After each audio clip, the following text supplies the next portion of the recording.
Welcome, everyone. I'm so happy that you're here and that you're tuning into a conversation that I have been so looking forward to sharing with you all. Kaleb of Kaleb Norman James joins me today.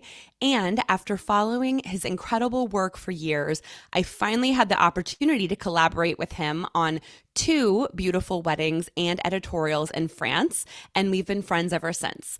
Kaleb is the owner of Kaleb Norman James, a full service destination wedding, design, and floristry firm who specializes in luxury events for discerning couples on the West Coast, Northeast, and in Europe. He is known for his immaculate sense of style, and his work has been featured everywhere from People magazines to Brides to Martha Stewart Weddings. Kaleb, thank you so much for joining us, and welcome to the wedding destination. Thank you. I am so happy to be here. This is so fun. Oh, it's fabulous to have you here, Kaleb. You have such a sophisticated and distinctive sense of style, and your personality, your passion for what you do, and just your overall kindness and sense of humor are so incredibly inspiring. And I'm really looking forward to our listeners getting to know you.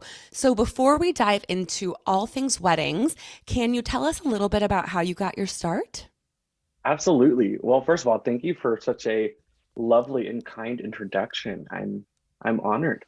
And so just so happy to be honest with you. I've loved following your work for so long, and then finally getting to work together in Europe of all places to start was like such a dream. And you're even more wonderful in person than I would have guessed. You're such a dream.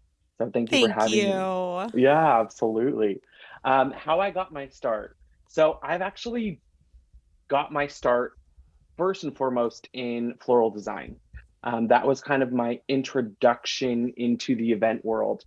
I had close family friends growing up that had an event design company that primarily did corporate events. Being from Seattle, Microsoft is here, Amazon is here, Nordstrom is here. So there was a lot of opportunity for like corporate work. Like, this was pre-COVID, back when like corporations did like massive, big gatherings. And so with a family friend having a company doing that all through high school, it was kind of my like first job was helping this family friend, and I was obsessed. It was such hard work, but it was so much fun that like it didn't feel like work. Like going to the flower market at 4 a.m. and schlepping buckets and kind of all of the grunt labor work that like a high school boy would be there to do. I was like, give me more of it. I'll take it.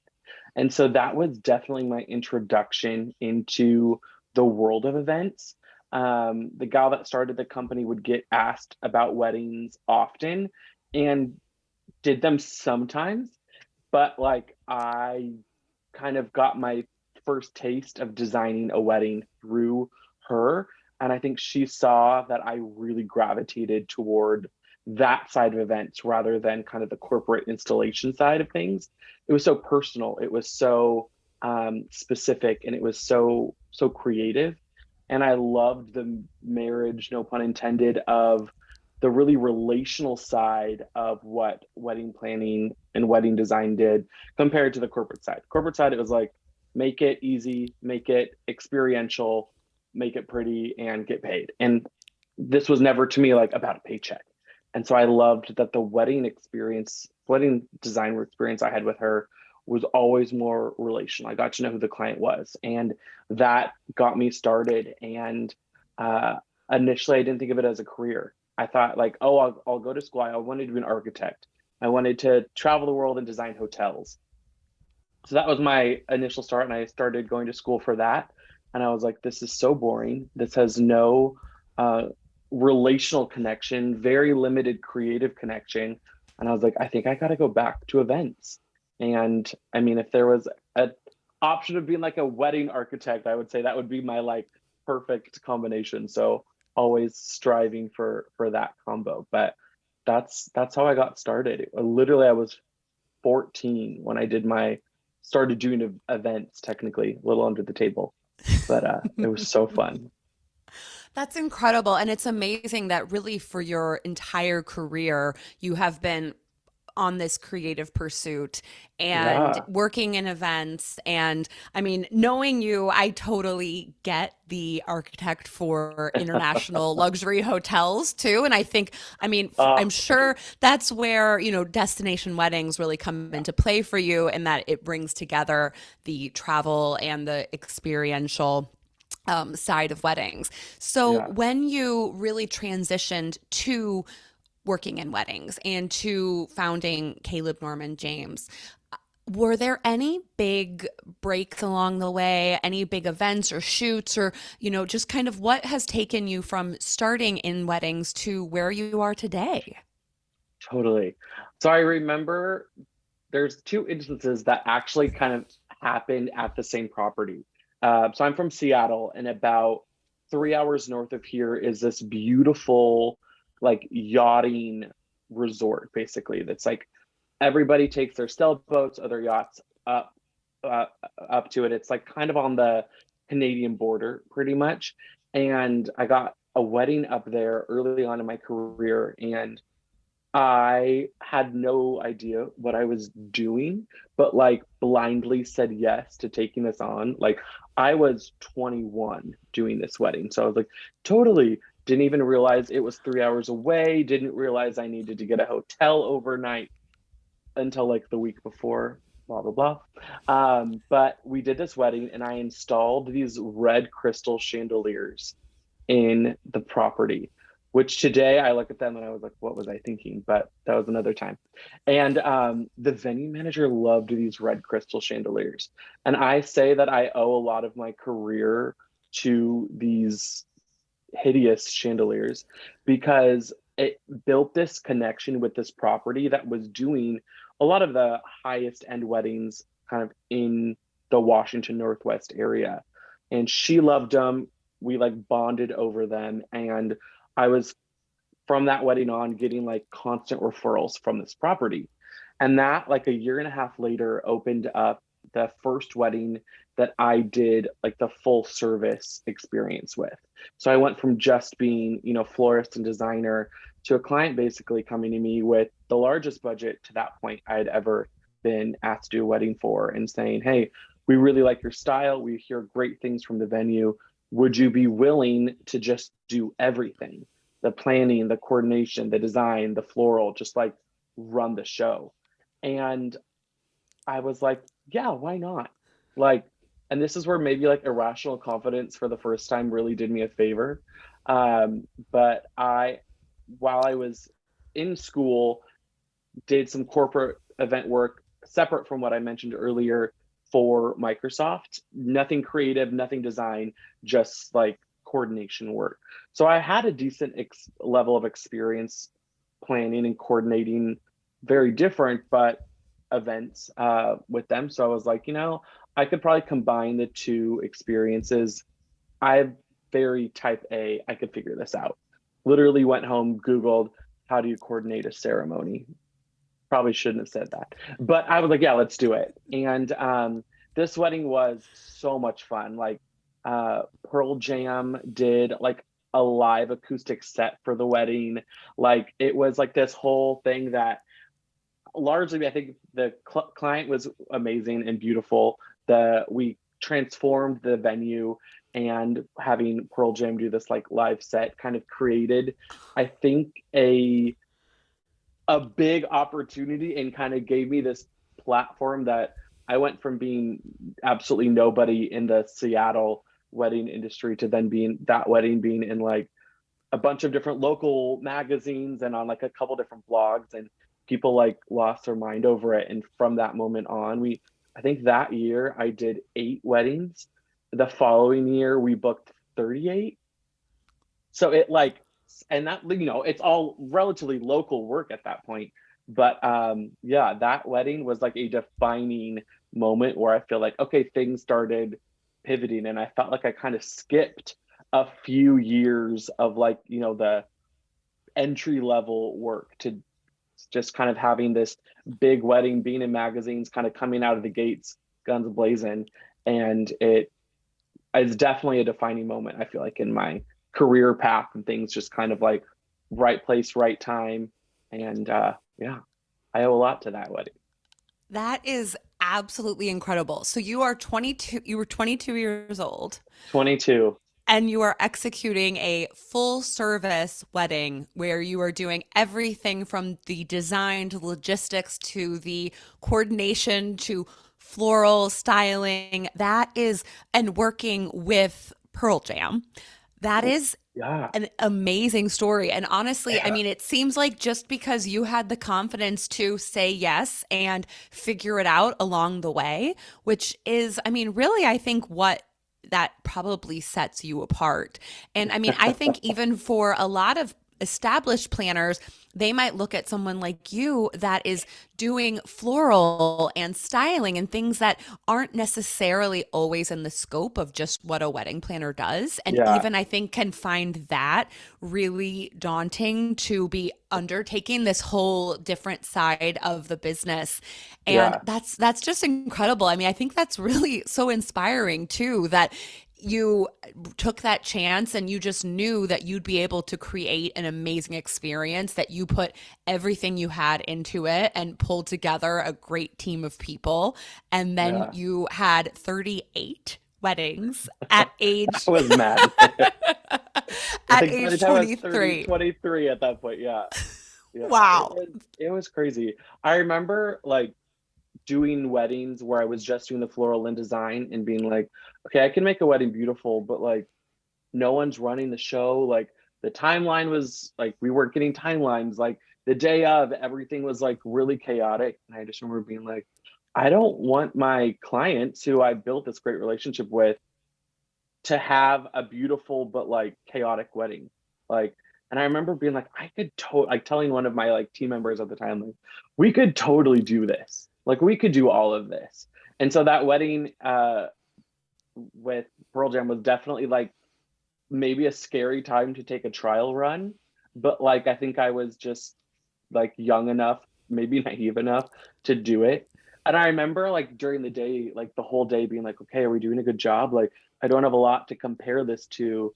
You know, I think things are going smoothly. And at the end of the night, Eddie Vedder came up to me, who obviously frontman of Pearl Jam, and he did this like incredible acoustic set for when they did the first dance. And I was like talking to him beforehand, kind of queuing him up. And at the end of the night, he came up to me and he grabs my face with like both hands and he goes, with a few expletives woven through, he goes, you killed it tonight. And like then he went like forehead to forehead with me and just like stood there and then just walked away. And I was like, oh, like I think we did a good job. Like I think we did all right. So that will live on forever. Like that was a defining moment for sure. Wow, that is absolutely incredible. I mean, you got the affirmation from from Pearl I'll Jam. take it. That is what that's just absolutely fantastic. And I think that for a lot of people is a really inspiring story because I think at some point in everyone's career you get that opportunity where you think I am so out of my league. Totally. And Totally. part of you might say, well, it maybe it's the better thing to do to respectfully decline this because I don't think I'm ready. But I mean, you knew that with enough work that you put into Yeah. it with pulling together an amazing team, I'm sure it probably took you so much longer to plan this Oh yeah, wedding than what you spend absolutely. now because you're having to Google how do Oh yeah. I How do you plan a record? ceremony. So, I Yeah. mean, but that you knew that you'd be able to do it, you had the Yeah. confidence in yourself at that young age, I think is just really remarkable. And I think that that clearly is why you are where you are today. And I mean, with that, so I know that you really got your start out on the West Coast. Yeah. And since then, you have planned and designed events from Napa Valley to Anguilla, Rhode Island, France. So I am curious, how do you approach your wedding planning and design process, given that every couple and venue you work in is so unique and distinctive? Absolutely. I actually think that that's one of my favorite parts of the job. I think if I had a job that was really monotonous, I'd lose my mind. a little bit. And so I think inspiration comes first and foremost from the variety of the places we get to go. People ask me all the time, like, oh, would you want to open a venue or have your own space? And honestly, that sounds terrible to me because if I'm at the same property for every wedding, like I get so boring. And so I think my goal was always to do destination events. And so getting to do a new location and a new couple for every wedding, like that is the inspiration in and of itself. And we strive to always have the design for an event feel authentic to the property that we're at. I remember we had this one client that had a beautiful wedding in Mexico, and the wedding was originally in the Northwest. And when we changed properties, they were like, okay, can we just keep the design exactly the same? And we were doing like hydrangea, like very like preppy vibes. And I was like, I really want to honor your vision, but we're in Mexico. Like it needs to be like the local experience dialed into the property where we're at. Otherwise, it'll feel inauthentic. And I think weaving that into our events is so important to me.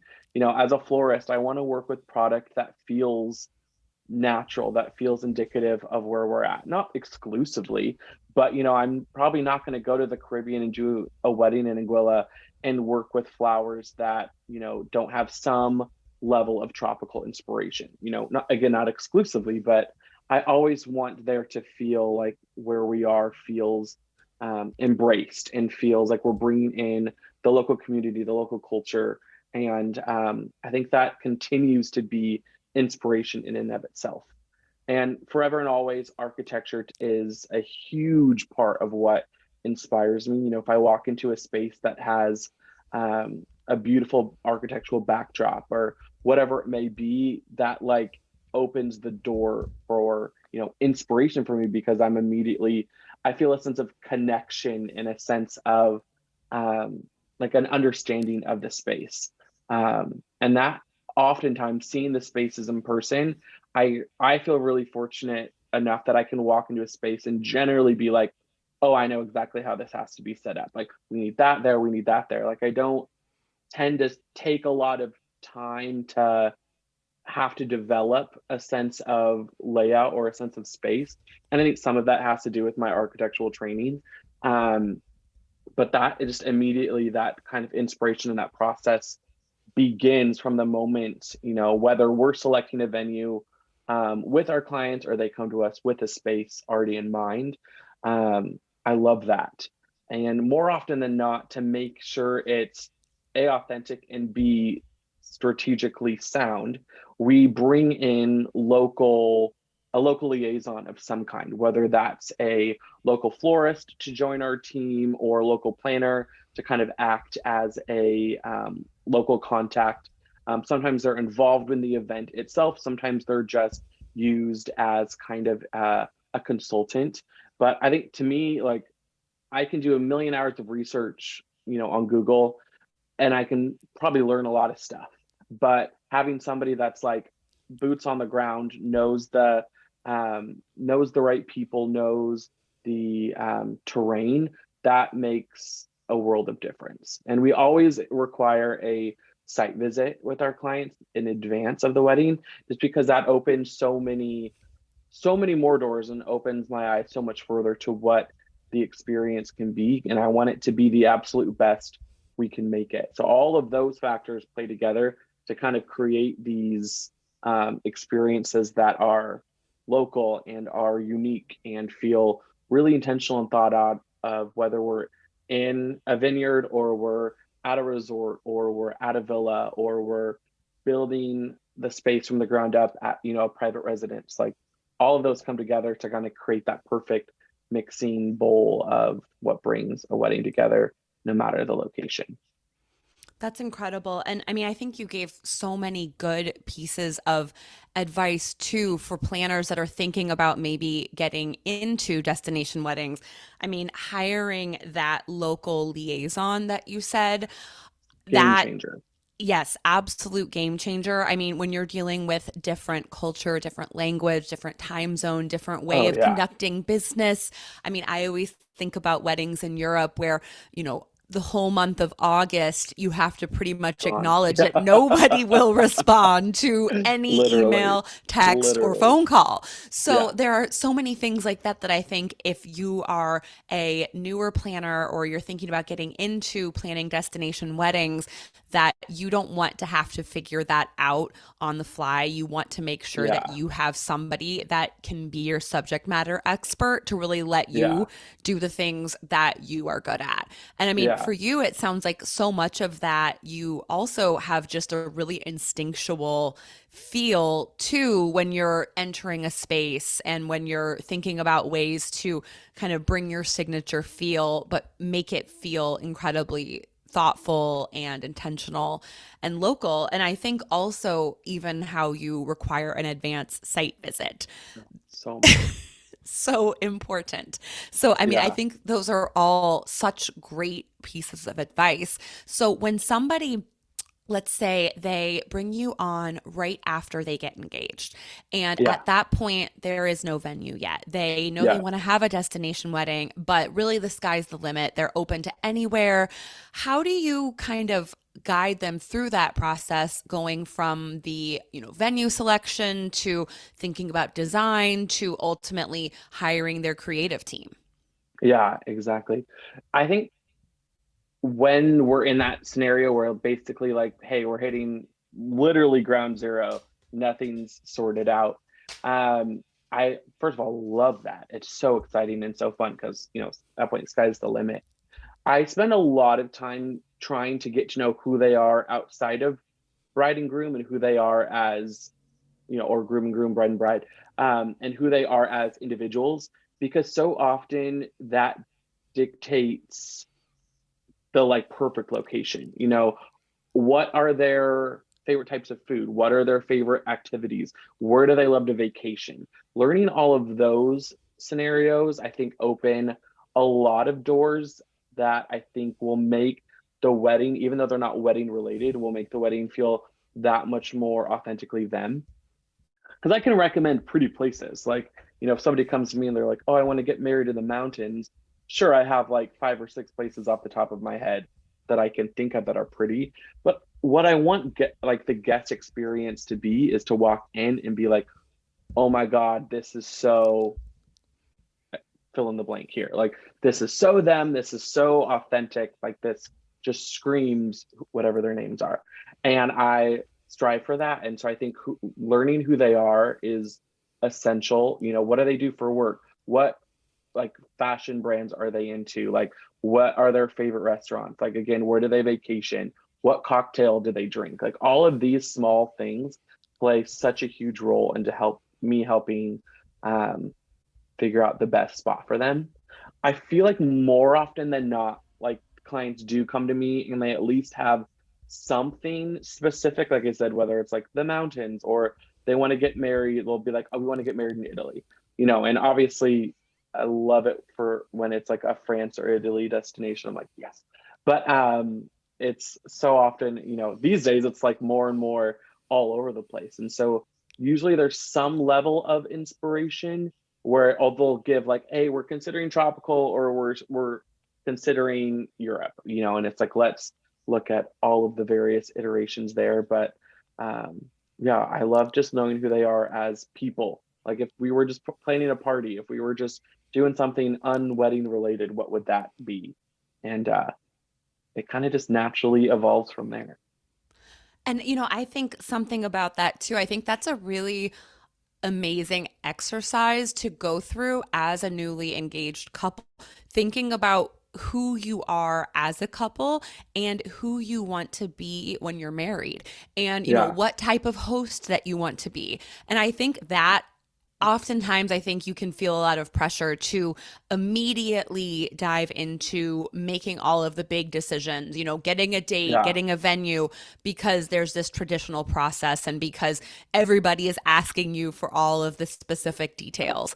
And I think yeah, taking a step back and really kind of being guided through that process that you take them through is so important. And I Yeah. think really just having that type of alignment, you're going to make the right decisions for your wedding because it's going to be true to you. And I think also can make it a truly life-giving experience where it brings you together as Totally. a couple, and that can Yeah. often be really the first time that you start thinking about who do we want to be as husband and wife or husband and Yeah. husband.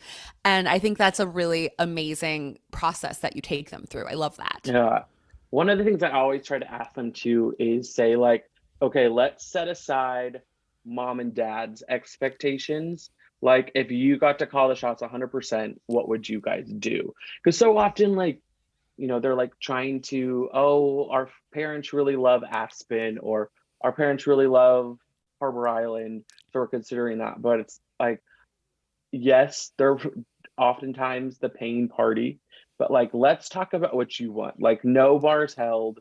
What is like the perfect case scenario for just the two of you? And more often than not, I learn a lot in those instances because there's like not, kind of all the guardrails come down and they get to just be like, in a perfect world, we'd get to do this. We would have you know, a really casual ceremony and then like a blowout party, where obviously mom wants the formal dinner with the china and the live band that's doing, a jazz ensemble and like kind of cool. Like, let's hear both and then let's find a way to combine the two where everybody's happy. You're getting the experience that you want. Because so often I feel like we do these formal weddings that feel very um, curated, but I'm like, let's also make sure they're really fun too and combine all of that together. So, Yes, that's incredible. And I think that to me, that's one of the great things that has happened since COVID. I think obviously COVID really shook up events. And I think since then, it's given people a lot more permission to do something yeah, unexpected, to not follow 1000%. this set formula where they're inviting the same 400 people that their brothers and sisters all had at their weddings. Really, Yes. they're thinking about themselves as a couple, and Yeah. just having you there to guide them through that and to be their advocate is incredible.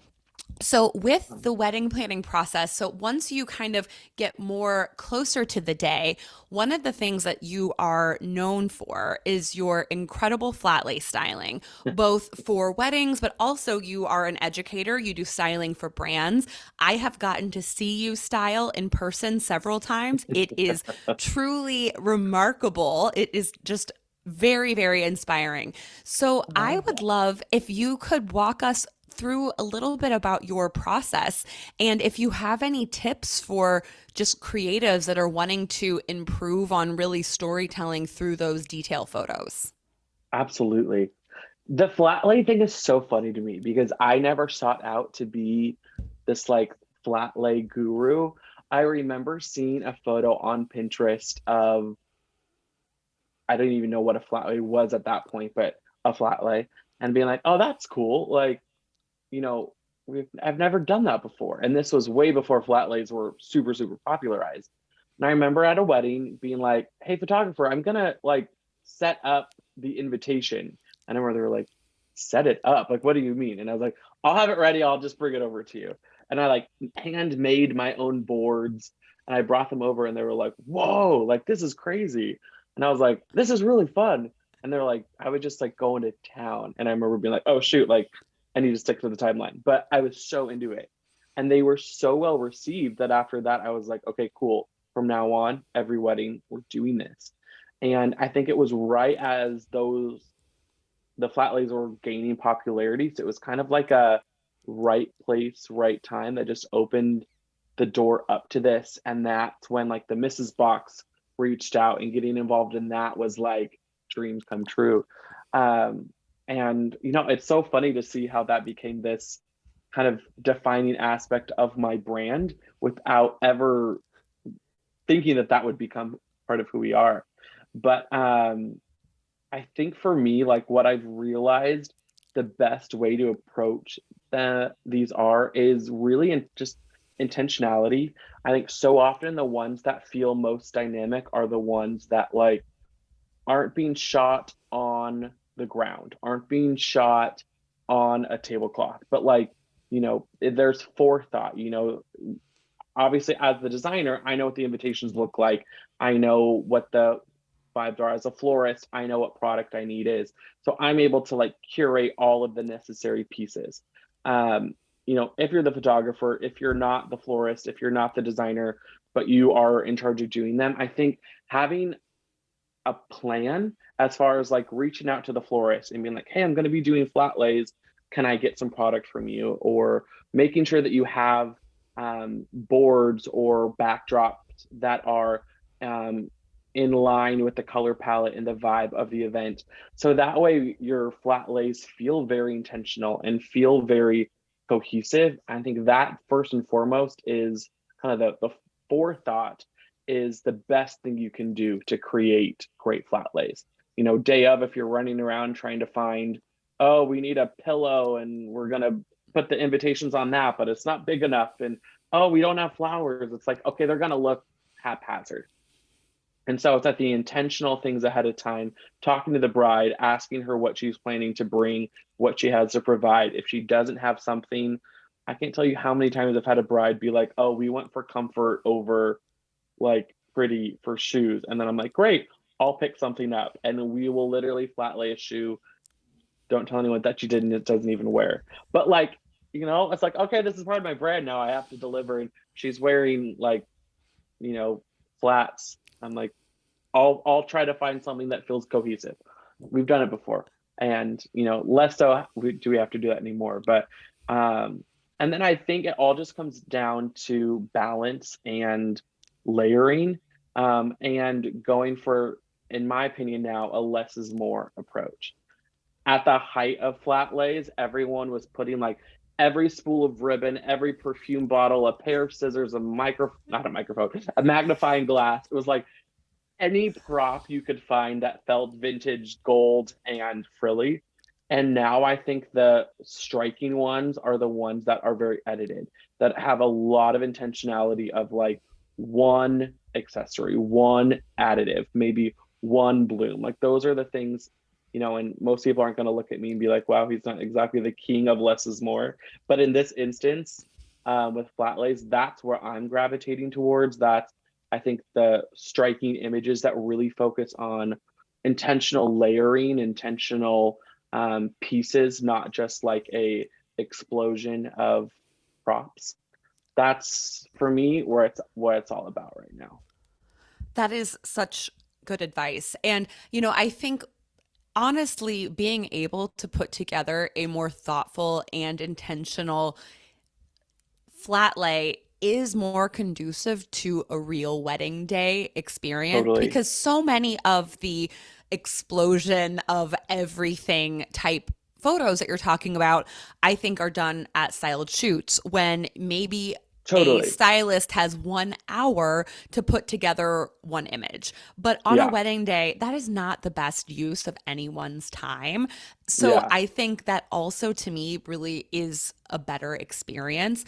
And I think, I mean, how you really, for you, you're the one that's doing the design and styling. So you have a very high level understanding of what the Totally. wedding's going to look like. But not every wedding the photographer, the planner is working with someone like you. So I Yeah. think your advice about really going in with a plan, as an example for photographers, reaching out, knowing what the bride's attire is in advance, knowing what her dress is, reaching out to the planner, to the florist, getting those design boards so that you really know what the overall scope from a art direction perspective will be, Yeah. just allows you to be so much more intentional with the way that you really creative direct the entire day, but Yeah. especially with the flat lays. And I just love how you have bought shoes for brides before to photograph. I mean, that is going I'm not even gonna above, it's apologize. going above and beyond in every way. And I mean, again, that is why you are so amazing at what you do, that you really care about creating this really beautiful story of the entire day. And yes, they want to wear those comfortable flats or sandals, and you won't see them in the dress. That's fine. But we Yeah. also don't need to be photographing them. So, and for couples, is there any advice that you give them about what type of details to curate? So, heirlooms that they maybe are trying to bring into their day from their grandparents or things like that? Hmm. Yeah. I think I always try to tell them, like, let's prioritize again that less is more approach. I've had some brides that like bring me like a crate, and it's like, this is my grandfather's handkerchief, his watch, his glasses, his favorite cologne. And it's like, okay, no, we're trying to like honor like someone important in your life, things like that. But like at that point, it just becomes way too much and it just becomes cluttery. And it's not, is cluttery a word? Cluttered. And it becomes less important, less impactful. So I always tell them, hey, if there's important things, let's really prioritize like at the most like two or three of those things. And so that way the things that we're honoring really get an opportunity to have a place that is like honorable, as opposed to it just being like a collage of stuff. And so a lot of times bridals be like, well, what do I need, you know, for these flat lays if I don't have something that's maybe an heirloom piece? I'll be like, hey, let's prioritize, shoes, jewelry, perfume. I don't need a lot more than that. And sometimes they have those pieces, they'll always typically have shoes and jewelry because they're going to have their engagement ring. They'll probably have a wedding band. Sometimes they don't have perfume, and I'm not like forcing them to have anything. Like if it's a wedding that I know has really good details and the shoes aren't great, like I said, sometimes I will bring those in. But I'm not trying to like create a lie in a flat lay. But yeah, I think just the communication of that, and let's get the pieces that really, really matter. And sometimes that's just the shoes and a ring, and that's great. That's an opportunity to do something very clean and very simple, but still quite beautiful. We love to throw in like the veil or, things that are part of it, if those pieces exist. And that's plenty. You don't have to have, a six bracelets, three rings, earrings, all of the things. Like sometimes brides are have simpler accessories, and that's wonderful. So for me, what I get from you is a lot of intentionality. Yeah. Intentionality. And I think that is really a key to your entire ethos as a brand. And I know that your favorite quote is by Ralph Lauren. And Ah, it says, what I do is about living. It's about living the best life you can and enjoying the fullness of life around you, from what you wear to the way you live to the way that you love. Can you tell us a little bit more about what that means to you? absolutely. So growing up, my mom, I think I pretty much wore like whatever like Ralph Lauren kids brand, like Polo or whatever it is, almost exclusively. And I remember always feeling like so overdressed. But it like instilled in me, I think, a love as I got a little bit older, a love of intentionality in the way that we present ourselves. And for some reason, I remember like I had like the teddy bear sweatshirts and the little um like penny loafers and all that. And I remember always being like, I look like an old man. But it was always Ralph Lauren clothes that I was in. So Ralph Lauren has been someone that like I've loved forever.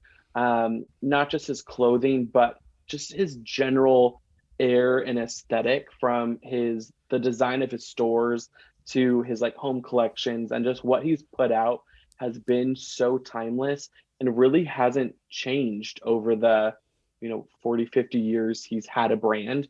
And that to me is something that I love.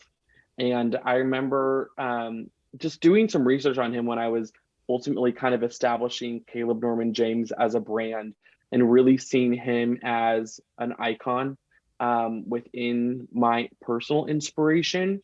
And I stumbled across that quote, and I remember like reading it and being like, that is exactly what it is. Because to me, like what I do as a wedding planner is, in my hope and desire, so much more than just about the wedding. Like we're helping a couple establish the rest of their lives together. And obviously the wedding is one day, but what we want to do is help usher our clients into the rest of their life being beautiful and the rest of their life being very intentional. And when he said what he does is about living, I was like, exactly. Like, it's not just about the flowers on the table. It's not just about the live band. It's about establishing like a beautiful foundation that the rest of their life together comes from. And so reading that, it was like what he said was just like a realization or a revelation, if you will, of like it all has to flow together like that. It all has to be about, I think, the bigger picture. Like I said, the way you live, the way you love, what you eat, like it all comes together. It's not just like individual pieces. They're all intertwined and interwoven to create this experience that is life. And I was like, that's what I want. And of course, it was Ralph that said it.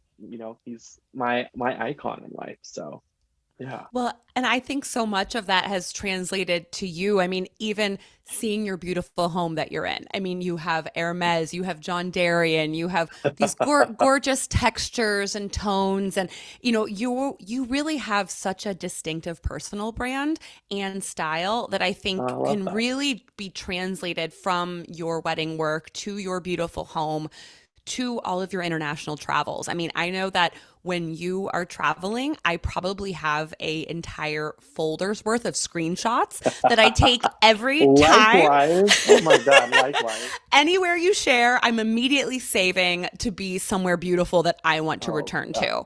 And you just have that vision that really translates, I think, so well from your personal life to your Oh, brand. thank Uh, you. you're welcome. So going along with that, how do you seek inspiration?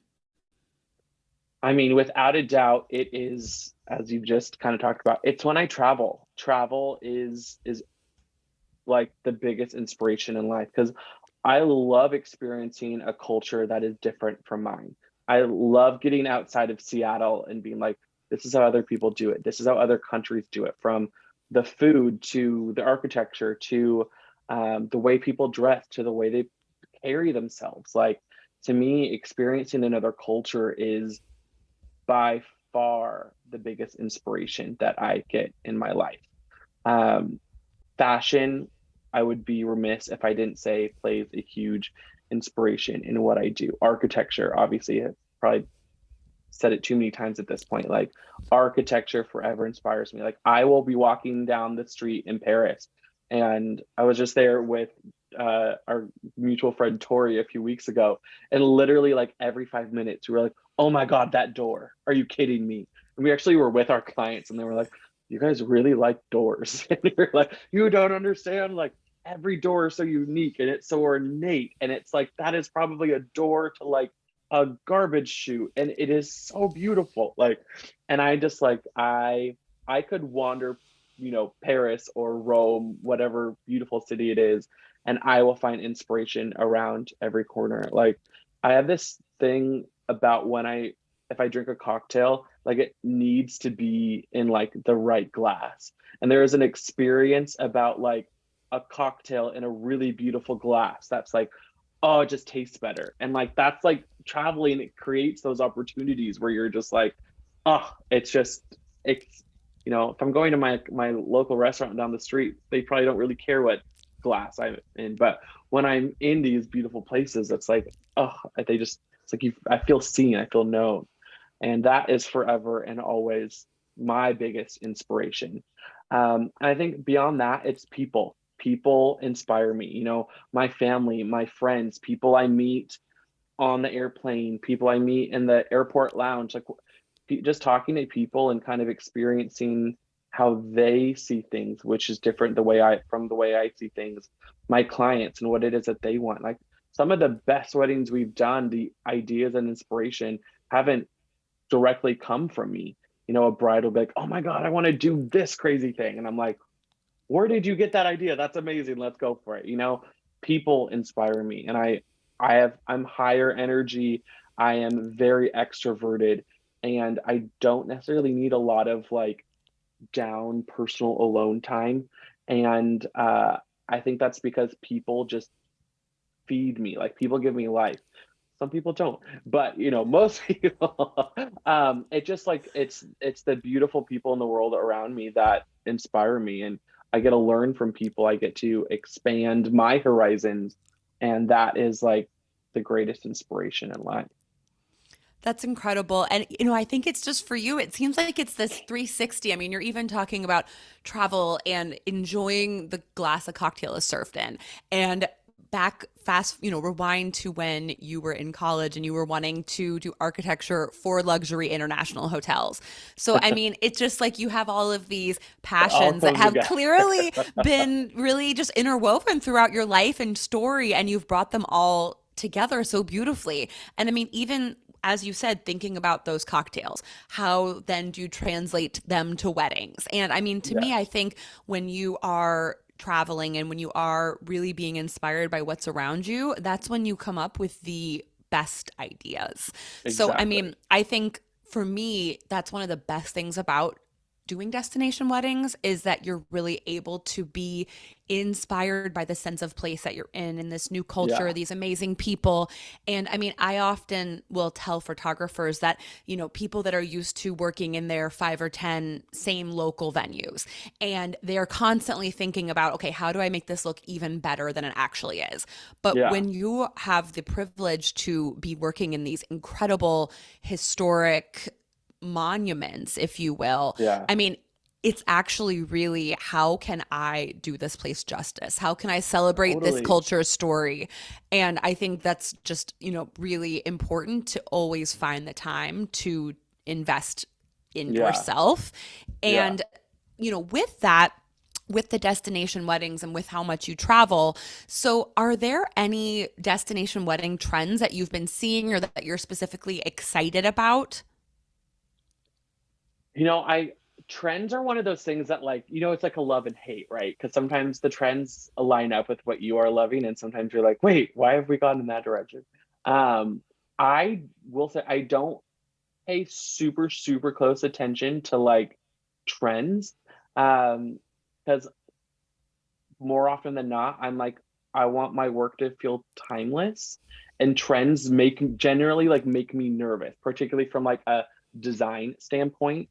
But I think one of the trends in general that I'm loving right now is kind of a a little bit of sense of irreverence to like really intense tradition. And not to say that there isn't a beautiful place for tradition, but I think people, and we talked about this a little bit already, like since COVID, people have kind of like come to the realization of like we can kind of do what we want and prioritize what's important to us. I have clients that are like, yeah, we don't want to do a traditional, sit down meal of like beef, fish, or vegetarian. We want to do like a culinary experience, and we want to do, whatever that may be. Like I had one wedding recently that like they wanted like incredible Asian food. They basically wanted like Din Tai Fung to come in and do everything. So a very beautiful wedding. They were not Asian themselves. It didn't necessarily like make sense in the setting, but they were like, this is who we are. So we're going to kind of like skirt tradition a little bit. And I loved that.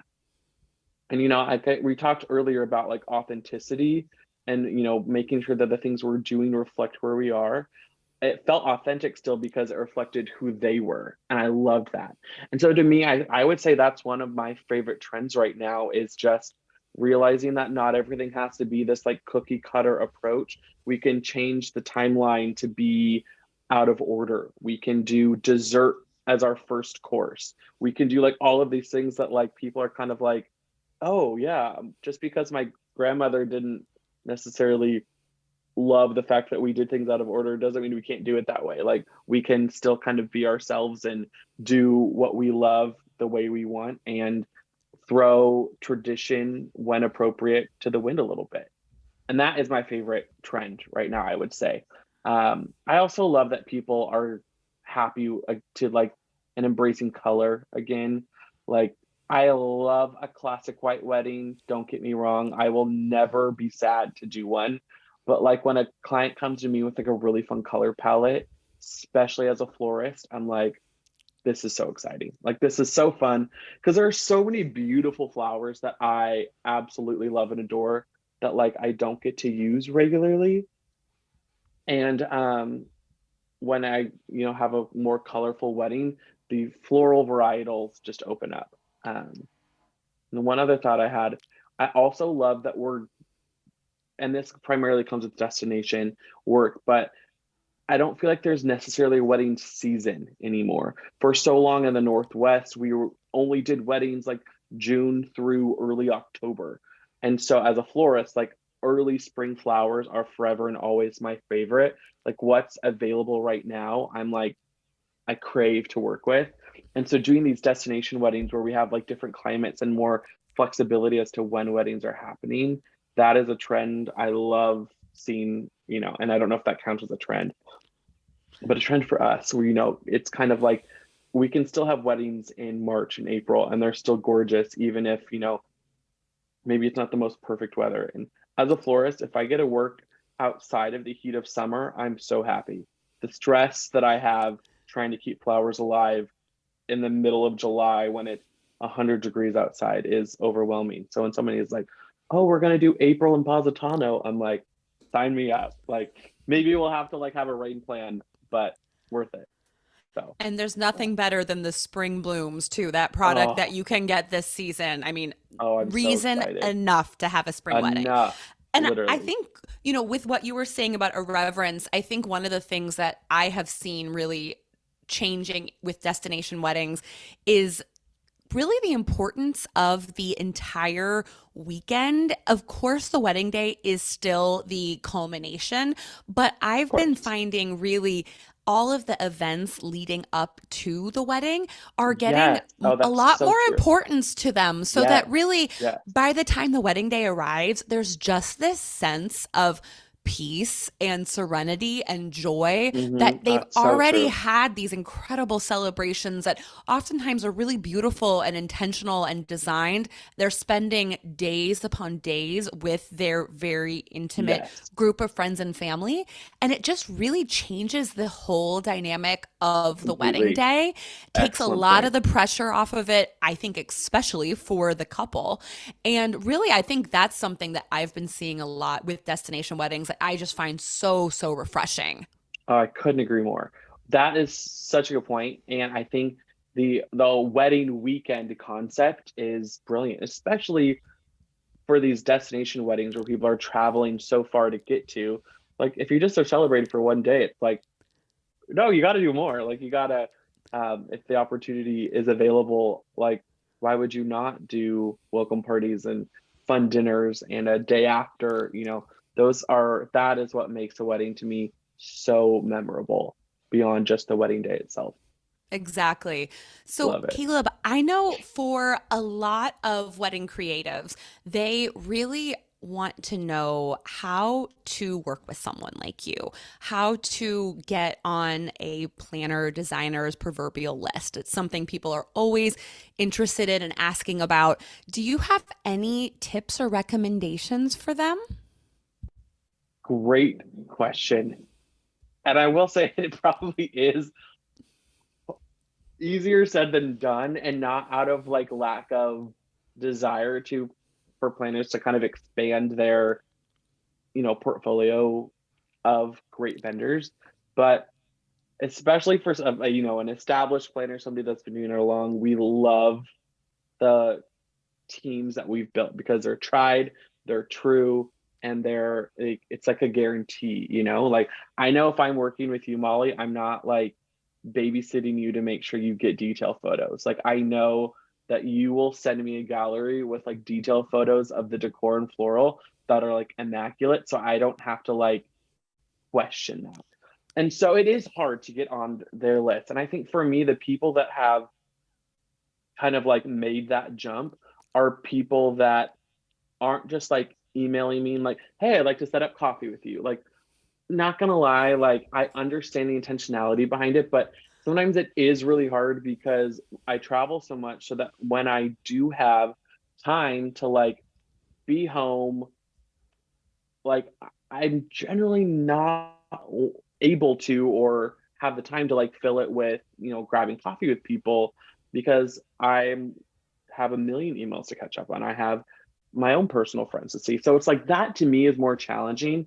I think it's the people that are very intentional on social media and things like that to interact on kind of those smaller scales that make a difference and make an impact to me. Like I remember this one photographer a few years ago, um, basically sent me a message. They're like, "Oh my God, I've been following you for a while. Love your work. Would love to get to know you as, get to know you more kind of as time progresses." And I was like, "Oh my gosh, thank you so much." And that was kind of the intro. And then periodically, like they would comment on stories, they would comment on posts and things like that. So there was like a slow familiarity built. And after maybe, however many months of like interacting with them, I was like, "Oh yeah, I'm great friends with this person."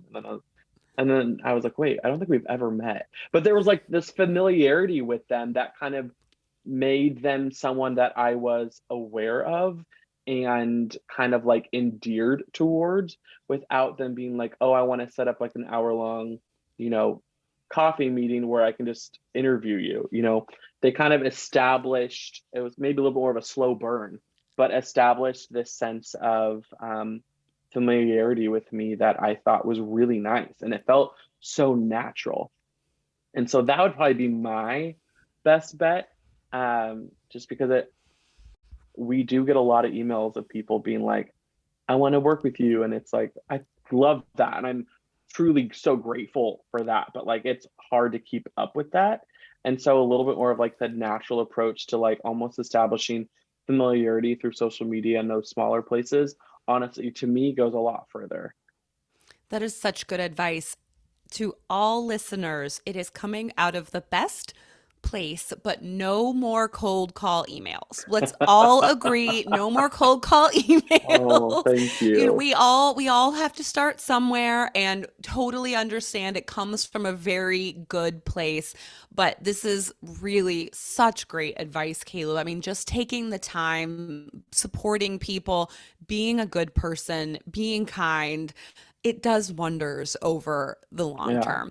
And like you said, that is one of the best things about social media is you can love it. form genuine friendships without having to even necessarily be together in person. Yeah. I So, mean, I yes, feel let's like all we agree did that. to that. Exactly. Like, I was a huge fan of you before we ever met in person, and like social media created that opportunity so that when we did get the chance to work together, it was like, "Oh, my best friend Molly? Absolutely." And I was like, "Wait, we've never met." I know. I Uh, was giddy. It was incredible. And I mean, Caleb, you're an encyclopedia of knowledge. And I know many of our listeners would love to learn more from you. So with that being said, can you tell us a little bit more about Le Collectif? yeah. So Lake Collectif was something that I technically didn't even start, but I developed, if you will. So, a great friend of mine who is a wedding photographer, Amanda Kay, came to me and she was like, "I want to do a workshop with you." And I was like, "I would love to design your workshop, Amanda." And she's like, "No, no, no, no. Like, I want to do it with you, like our workshop." And I was like, "Oh, I'm not looking to do a workshop. Like, there's a million workshops already. Like, oh, why would we do that?" And then she basically was like, "I think there's an opportunity for a workshop that is for more than just photographers or more than just like one specific track. Like, what if we had an opportunity to bring people from like multiple disciplines together to kind of do something creative?" And I was like, "Oh, that's a cool idea. Like, I hadn't seen that before." So she like planted that seed, and then I kind of developed Lake Lectif into what it is. And it's essentially a very intentionally relationally based gathering over 3 days for photographers, videographers, florists, planners, designers, really anybody kind of in those wedding creative roles to come together, for a mixture of uh, business and creative training that is, kind of industry wide, and then specific training within your track of choice. So design or photography or videography. And so the idea is to like come together to help creatives really challenge themselves to grow and to like launch into those more luxury and or destination markets, and ultimately really build a lot of community and a lot of networking. We're very relational. Like, I want everyone that comes to feel like at the end of it, like, "Oh, I know Caleb personally." I know the hosts personally. I think we've all attended either seminars or workshops, whatever it may be, where the hosts are very like, they're going to do their presentation, they're going to leave, and you're like, okay, I could have listened to a podcast. And it's like we want everybody to come. We keep it very intimate, we keep it very small, so that way there's a very like intense relational aspect to what it is that we do. Like, we do a lot of one-on-ones, right? People are crying in their one-on-ones because they're having like emotional breakthroughs and seeing what their like dreams for their business are like actually achievable. And we love that. Like I want to like I will know everybody by name by the end of it. I want to know like their businesses. I want to know like their heart, and they get a lot of that. And we do some really pretty photo shoots too. So that is like Collectif, and we'll for next year are probably looking to do something uh international, perhaps. Oh, so exciting. So it's gonna be fun. So that one's in the works for 2024. We're still developing what it is, but social media and all of that will be showing off this year's gathering.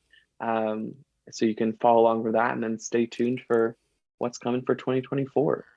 Amazing. And I know several attendees personally who have been to Le Collectif, and they have all said that it has changed their careers and changed their lives. Oh, I love to So, hear that. absolutely, everybody, make sure you keep an eye out for the 2024 dates because I know it will be amazing. And clearly, being able to learn from you, Kaleb, is such a treat and such a joy for people. Thank Um, you. this has just been incredible, Kaleb. I cannot thank you enough for your time today. I know that many of our listeners are already big fans of yours, but for those who may have just met you, can you tell Yeah. us where we can follow you and learn more about you? Absolutely. I mean, Instagram is probably the best platform, just at Kaleb Norman James. Kaleb is with a K, so Kaleb. And then our website is just kalebnormanjames.com. Those are probably the two best spots where, you're going to experience us as a business, and then a little bit more of me personally on Instagram as well too. So check it out. Wonderful. I know I have thoroughly enjoyed our time together, Kaleb, Thank and you. that our listeners will too. Thank you so much for joining me. Thank you for having me, Molly. This was so much fun. You are such a delight, and I'm truly honored to be part of it. Thanks for having me. Thank you. Awesome.